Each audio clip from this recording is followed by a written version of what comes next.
In the ever-evolving world of online streaming, few names have captured the spotlight quite like Emiru and Mizkif. Their rise to fame wasn't just about entertaining content. It was about the dynamic personalities they brought to millions of screens and the high-profile relationship that made them household names in the digital age. Emiru, celebrated for her creative cosplay and calm, approachable presence, started as an independent creator, gradually building a loyal following. Her journey took a major turn when she became co-owner of OTK, a prominent streaming organization, joining forces with Mizkif, a founding member known for his high-energy, often controversial streams and larger-than-life persona. Together, their partnership, both romantic and professional, transformed them into a true power couple in the streaming world. Fans admired their chemistry, and their collaborations became must-watch events, setting trends and inspiring countless viewers. But by 2025, the story took a turn. Their relationship quietly ended, and both seemed to move on, choosing to keep the details of their breakup private.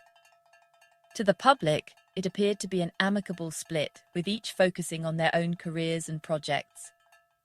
For months, speculation swirled, but nothing seemed out of the ordinary until October 25th. On that day, Emiru broke her silence in a raw, emotional live stream that would change everything. With her voice trembling, she revealed a story far darker than anyone could have imagined, alleging a long-standing pattern of abuse and control by Mizkif behind the scenes. The accusations went far beyond a simple breakup, casting a heavy shadow over their shared history and raising serious questions about the culture within the OTK organization itself. As the news spread, the streaming community braced itself for a reckoning, one that would force everyone to confront the realities behind the faces they thought they knew. On stream, Emiru laid out a harrowing and detailed list of accusations against Mizkif, bravely sharing her story with thousands of viewers watching live. Her voice trembled as she recounted the events, making it clear that this was not easy for her to talk about. She described a relationship marked by constant fear, manipulation, and emotional turmoil. Emiru explained how she often felt isolated and powerless, unable to reach out for help due to the overwhelming control Mizkif allegedly exerted over her daily life. She alleged psychological and domestic abuse, claiming Mizkif's controlling behavior undermined her well-being and left her feeling trapped. Emiru spoke about the emotional toll it took, saying she struggled with anxiety and self-doubt as a result of his actions. Emiru also accused him of sexual assault, sharing a specific incident that left her deeply traumatized and fearful for her safety. She recounted the moment in vivid detail, emphasizing the lasting impact it had on her mental health. She described ongoing harassment and stalking, even after she tried to cut contact with Mizkif. Emiru said she felt like she was constantly being watched, and that the fear followed her everywhere, both online and offline. Emiru claimed Mizkif used threats and blackmail, warning her and her circle that speaking out would ruin her career and destroy her reputation in the streaming world. She said these threats made her feel trapped and silenced for a long time. She supported her claims with messages from Mizkif, showing his refusal to respect boundaries and his attempts to intimidate her into silence. The messages revealed a pattern of manipulation and disregard for her well-being. The evidence and her testimony transformed public understanding of their relationship and shook the streaming community to its core. Many viewers expressed shock and disbelief, while others rallied around Emiru, offering support and demanding accountability. For nearly a year, Emiru stayed silent, hoping to heal privately and avoid public drama. She focused on her content and community, trying to move forward.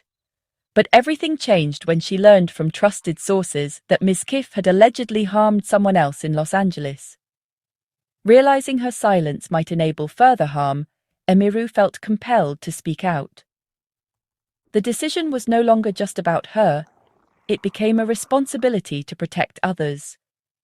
The new allegations suggested a pattern, not an isolated incident. This gave her the courage to face public backlash and threats. Speaking out became a moral imperative. Central to Emiru's testimony was her account of a specific alleged sexual assault, a memory that would shape her life and the way she viewed trust and safety.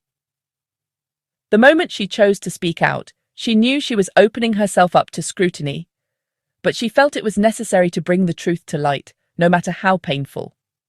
She described being emotionally vulnerable, seeking comfort and understanding, when Mizkif, under the guise of support, escalated the situation to a physical violation. What began as a moment of supposed empathy quickly turned into something deeply unsettling and traumatic for her.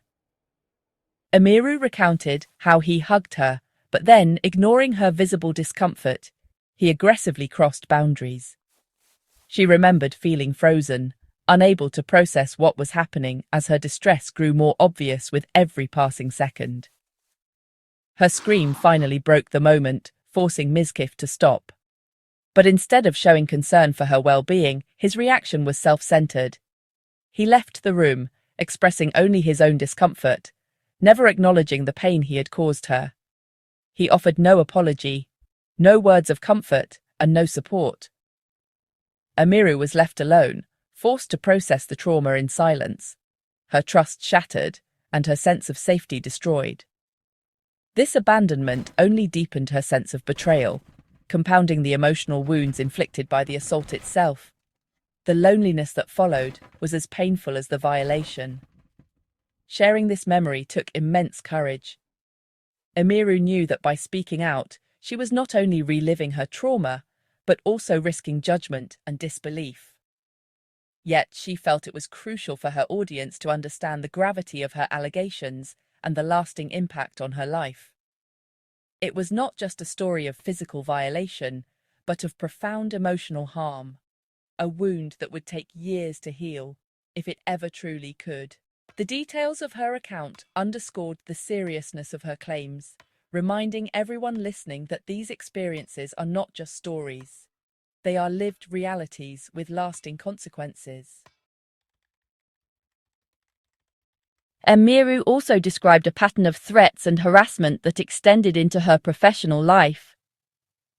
At TwitchCon 2025, Mizkif allegedly threatened one of her employees, warning he would destroy Emiru if she spoke out. He targeted her support system, isolating her through intimidation. Mizkif also messaged her friends, feigning concern while privately vowing to ruin her. This duplicity created confusion and fear, classic tactics of psychological abuse.